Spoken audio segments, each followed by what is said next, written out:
Hey everybody, welcome to So Many Sequels, your book club for movies and food and family and pets. Yes. This week on the show, we're talking about Homeward Bound in our month of family, food and family theme. Mm-hmm. Yeah. We started off with Uncle Buck.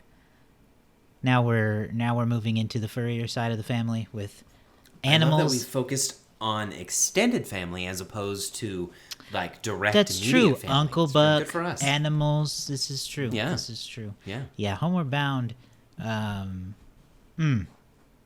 It's a real one for me. I love that freaking movie.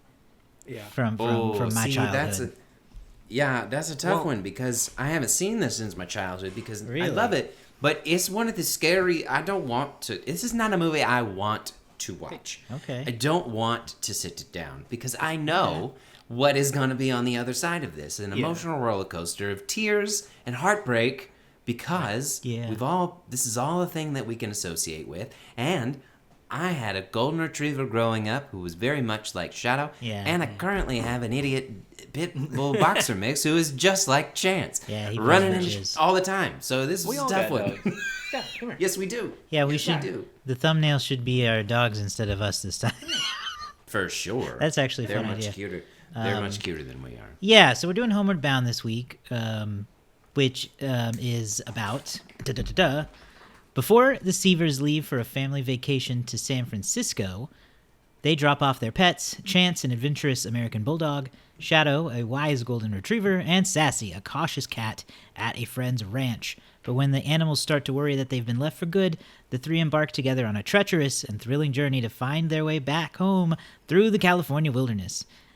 David, I don't even, in my head, this is a VHS movie only. I don't even know if is it a movie that, I don't even know. What was it like in theaters? Did people... Well, it was actually a nice little hit, for what it cost to make. It debuted the weekend of February 12th, 1993. It technically debuted a week earlier to limited release, but wide release, February 12th, President's Day, 1993, bringing in $8.1 million in the number 3 spot. That was just behind number 1 that weekend was Groundhog Day. Number 2 was a film called Summersby. Aladdin was at number 4 in its 16th week. Wow. Which is pretty crazy. And then at number 5, Lethal Weapon parody, Loaded Weapon 1. Also starring Emilio Estevez. I was going to say, has that got Emilio Estevez in it? It does. So $8.1 million. It would go on to make $41 million in the United States. That's the equivalent of about $114 million in today's money. And it would be the number 35 movie of 1993.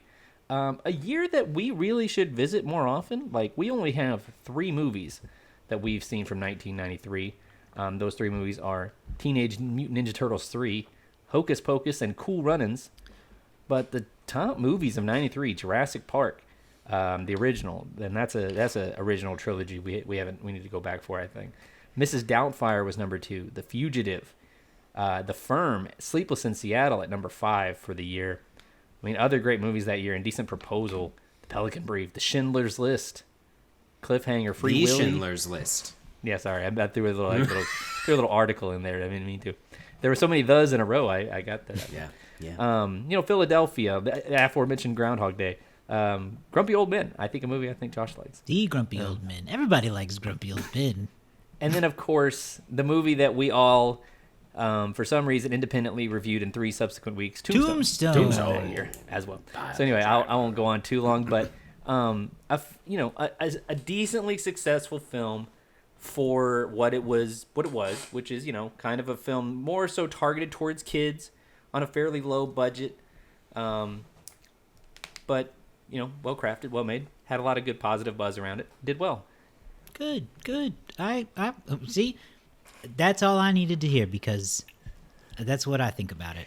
And I don't have this information, but I assume did very well in video sales as well. Oh, probably. As well. Like I said, that's what I remembered as. That's why I picked this movie because I watched it at home a lot as a kid. I remember putting it on in the VHS or in the VCR at grandparents' house, at home during holiday breaks. Mm-hmm. Because it was it's a safe movie for kids. You throw on Homeward Bound.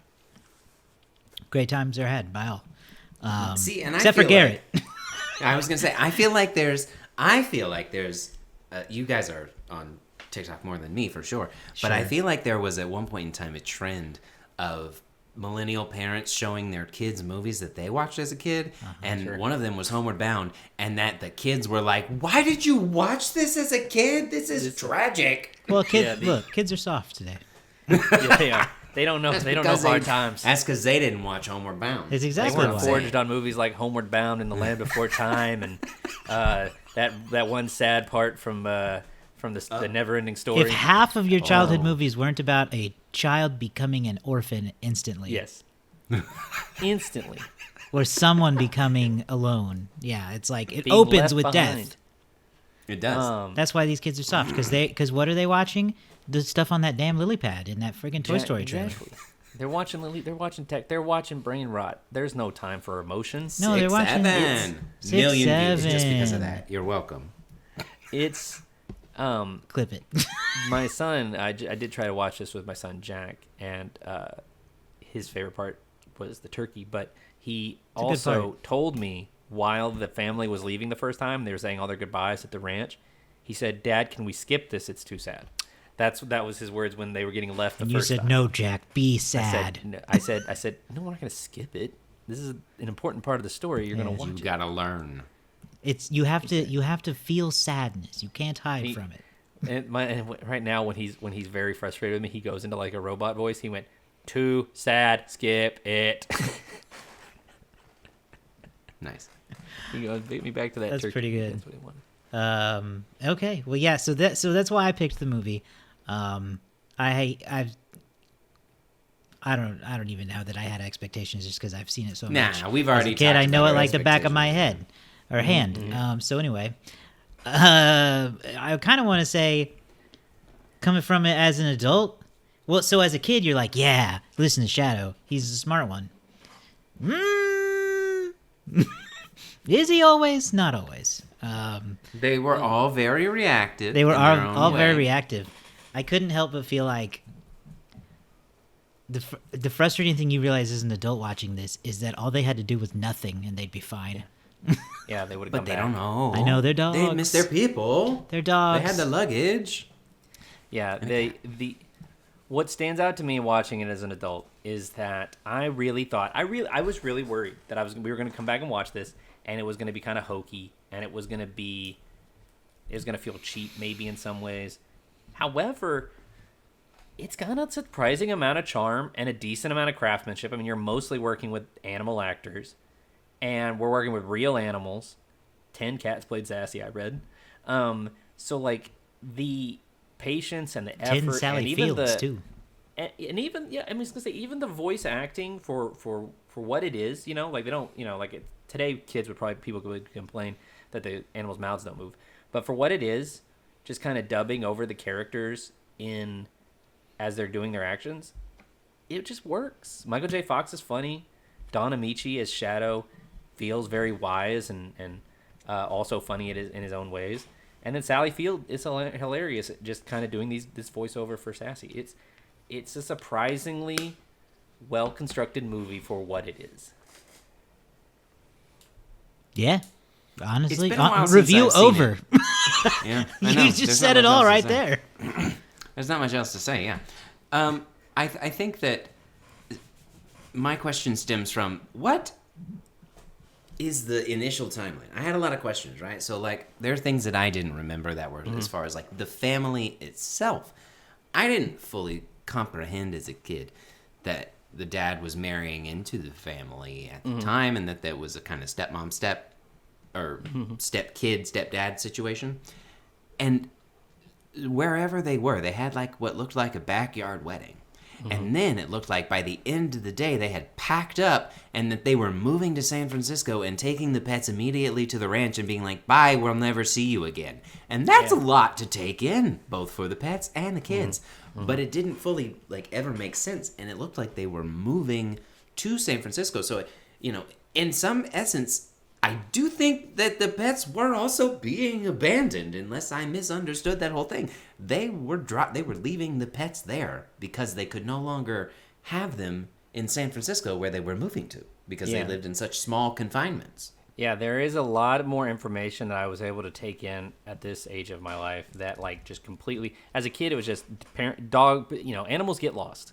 Right. I knew something about this farm. Animals get lost. They go on journey. But there's sort of a better understanding of like, okay, temporarily they have this work situation. They're moving the family to San Francisco. They're going to come back and pick up the dogs in 2 weeks or whatever, or a week and a half or a month is like the longest this whole thing might take. And so it seems, I don't know. It also like at the same time I'm watching, I'm like, I don't know if this really makes sense. Why for you got to go do this work lecture thing, and I know you just got married, but wouldn't it be easier just you go and be off for a month and in today's world, yes, and that's why I was going to say at some point in this show, the movie doesn't feel real to me anymore because I do kind of think a family might behave that way in 1993, but I don't know that they would today. No, and so part of me today fears that they would just dump the freaking animals. Oh, there are people that would just be like, "Oh, hey, we can't have these animals anymore. We're just gonna dump them here at the pound or whatever." Yeah. Also, there's no need to relocate for jobs in a lot of jobs now. You would just work it from afar. Yeah, I mean, especially relocate the whole family, and it would have made sense because if they had just said something like, this happened to my family. We are temporarily moving into Homeward this rental Bound space. happened to your family? No, but when we moved from Arkansas to Oklahoma, we stayed in a temporary rental home for like the first 6 months of living here until my parents could buy their new home. And then we moved there, right? So if they had just said, listen, we're going to be moving to this temporary space. Eventually, we're going to be moving to a home where the animals can be with us, but for now, it's just not feasible. Mm-hmm. They're going to stay on the farm and then we'll come back and get them when we move to our new house. That would have been like, okay, that makes a little bit of sense. I know why you can't just leave the kids, wherever, and they could have made that work. But I feel like it was a really contrived reason for them not to go.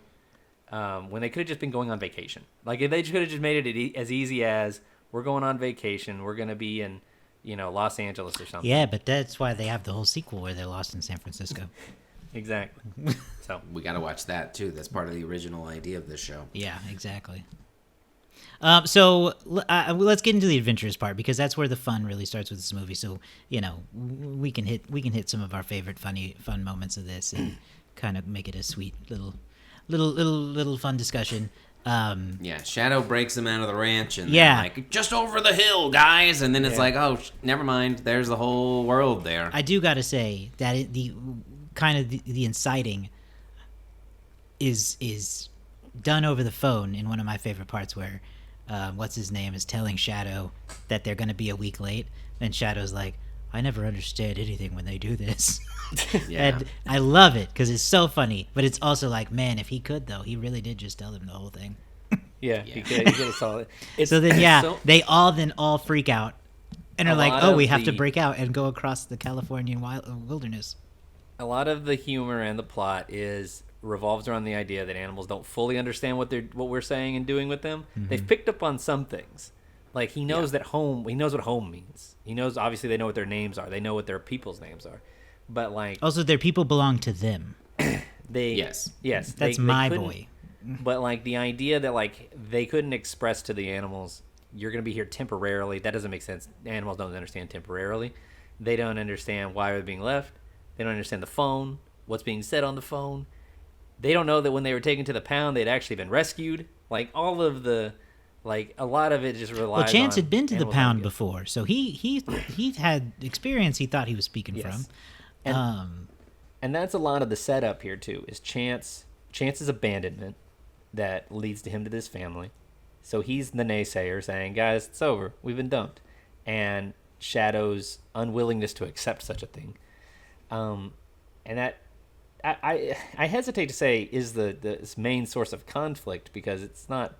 Doesn't it's not like they're at each other's throats or anything, but that's the push and pull. Is this old wizened dog who believes in his people, and this sort of rough and tumble dog who has seen the worst sides of humanity in some ways, and is too cynical to believe it. Yeah.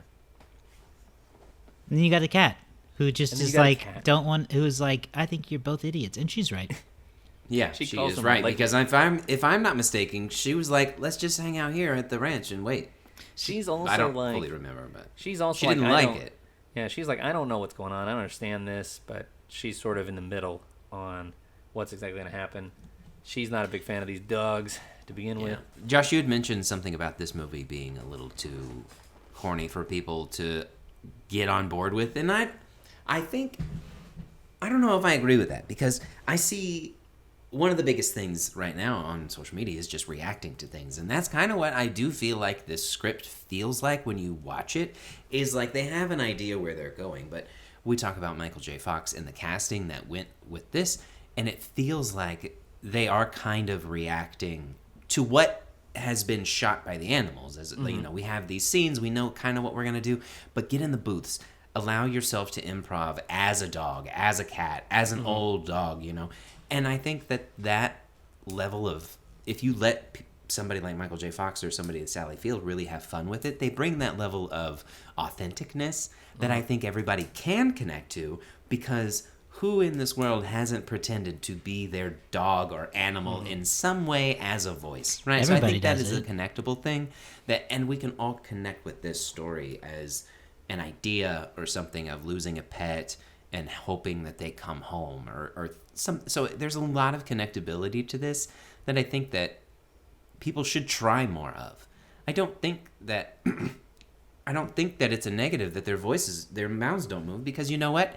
That's not how this works in real life. You can't either. improv the CGI, because it was planned. No, it has a, like you said, authenticity, and it has a it doesn't feel overwritten, No. at least not the parts with the animals.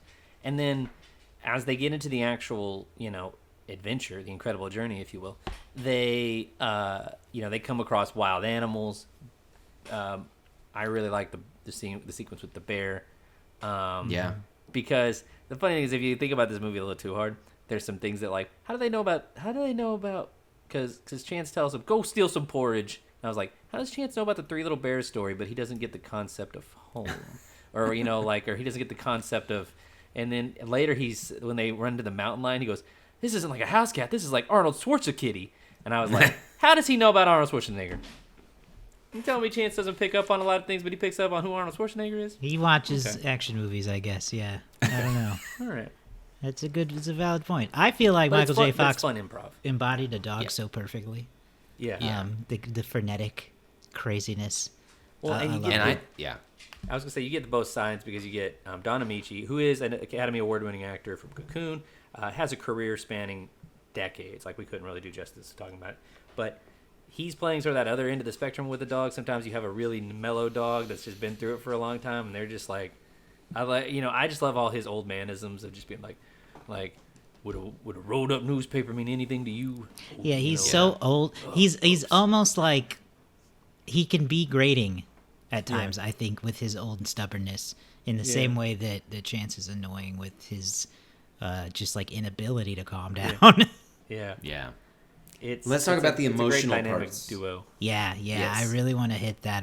Let's get into the heavy. Yeah. There's several heavies. There's How several many times heavies. did you all cry? Because the first time I did was when they found the girl, the little girl. solid times, yes. I totally forgot about that part.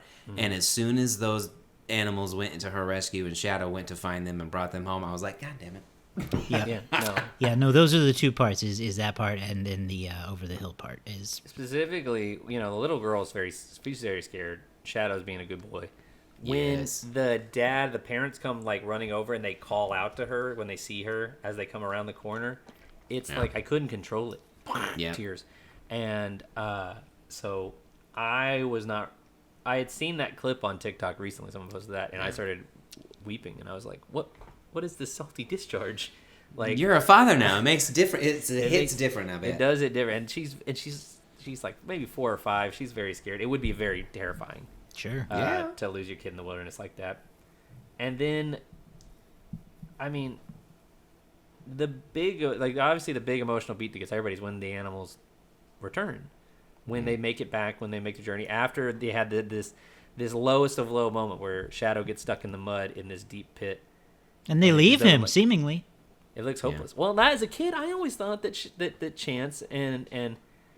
for whatever reason, I always thought that the Chance and Sassy decide that they have to go. They leave Shadow, but we don't actually see that. They're like the scene ends with Chance still down there going, "I won't let you give up." It just ends there, and then Shadow's just slow to follow them.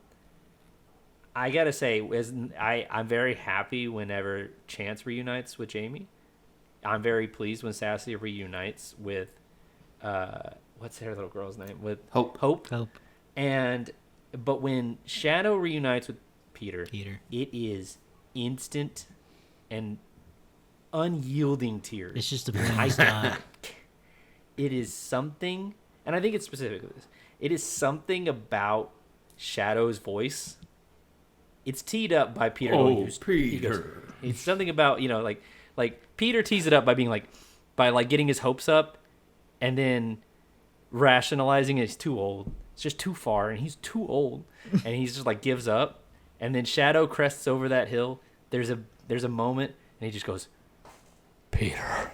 And then like my eyes, I can't stop it. Nikki recorded it. I just like, I can't. And then they're running Shadow and they unite and Shadow's all. I read that to get the dog to limp, they put like a little bit of like peanut butter between his toes or something like that. So he's like, but then as he gets his, as he moves forward, he gets used to it. So that's how they make dogs pretend to limp. Is they put stuff between. They put like a little bit of stuff between their toes. Did you read anything, David, about the training and how they got the animals to be so responsive and really follow? Because I mean, that's one of the most impressive things that I think about for this movie. Is that it is just trained animals. There's not CGI. There's not, well, except for when they launched the mountain lion off of the rock. That was definitely CGI. Or some kind of like a big puppet or something. Yeah. But, it is like the practicality that it took to have these animals interact and do the things that they did is quite impressive. Yeah, animals in Hollywood used to be a much bigger, I think, part of the industry than it is now. Like we've talked about, that generally they rely more on CGI now, which in many ways is more humane. It is more, less risk of any animals actually being hurt or anything like that. Sure, but they did, for generally speaking, use real animals. I mean, most of the shots you'll see like the animals are acting independently. They didn't actually have like, there's a lot of single shots. And then the shots where they're together, they can organize that. And they just have trained dogs. And then they have, like, multiples. Like, there's a couple different dogs that play Chance. There's a couple different dogs that play Shadow, for different types of scenes. For scenes where they have to run, it's this Shadow. For scenes where it's close-up acting, it's this Shadow. Because this Shadow's really emotive. Or what, I don't know, But And then they had 10 different cats for Sassy. You think it's hard to train dogs. Try training cats. Try training a mountain lion. And the mountain lion, the bears, those are real. At the end of the movie, it's very prominent. The America Humane Society, I think, they watched over the movie and were big time guides on it to make sure that all the animals were treated ethically and humanely. No animals got hurt. So I think it is a lot of there's a lot of little Hollywood tricks that they do to get dogs and cats to do exactly what they want them to do on screen. This might be the best this might be one of the better versions of a movie that does that. Very interesting. I think we should, we've talked about a dog days month of sorts, and I think we could explore this more someday down the line. Dog movies, animal talking movies. I'd love to talk to an animal training expert if we could. Yeah, for these types love to get what's his name, Robert Irwin, on the show. Yeah. Yeah. Can we get Robert Irwin on the show? Tiger King, he's still in jail, but he's got a lot of Oklahoma connections. If we get a monthly call, maybe? Yeah. I bet he'd join us. I can get a fuck you or nothing. All right, let's do. That was his mountain lion. Let's do our reviews and ratings of Homeward Bound: An Incredible Journey. I'm gonna give it 5 stars because I don't, what am I gonna critique about this movie? It was a 5-star in my childhood mind, so say same. To my surprise, because there was like I said, I was worried I was gonna revisit it and it was gonna be hokey and stuff, and It wasn't. Could it be conceived that way? Sure, but it wasn't. It's just it's wholesome and it's charming and it's funny when you don't expect it to be. I genuinely cackled a little bit when Chance told Sassy, he said, "Get a life, get 9." It made me laugh. And there's several other funny parts, just the improv from the actors. And I was pleasantly surprised to find out that at the time in '93 it got good reviews too. This is the kind of thing that Disney used to do well, which was family films for that everybody of all ages could enjoy fairly well. I'm gonna give it 5 stars. Ooh, Garrett? It holds up. It does hold up. It's pretty incredible the things that they were able to do with this movie. Looking back on it now and not feeling like it doesn't hold up. Yeah. It was not as terrifying as I feared. I didn't want to go through any more childhood trauma of sad movies and terrifyingness. I think that it is a perfect depiction of what this idea is when people lose their pets or whatever that they have this idea for. So I think that's 5 stars, but I don't know why. But for me, I'm not going to quite give it a 5. I'm going to give it a 4.5 though. Give it a 4.5. All right. We'll take it. All right. We'll take it. All right. It makes us look less like shills. It's all right. That's true. That's true. It's 2 5s and a 4.5 from us. Let's see what folks on Letterboxd are saying about it while we think of what the guesses are. 5 stars. If this doesn't make you cry, you're a psychopath. I don't disagree with that. Yeah. 4 stars. It's always a delight when one of your childhood favorites is still fun to watch as an adult. Absolutely. Yes, this is true. 3 stars. Michael J. Fox sounds like he was having a great time in the recording booth. Totally agree with that. Oh. Yeah, when that dog hit that tree and wiped out running into I totally forgot about both those parts. I meant to do that. And then finally, 3.5 stars. Guys, how do they make the animals talk? Can someone let me know, please? Thanks. All right. I think I still have to guess first. You do. In fact, you need a run. I know. I need a run. This is your pick. You can do it. I'm gonna guess a 3.6. I'm gonna shoot higher. I'm gonna guess it's a 3.9. Ooh.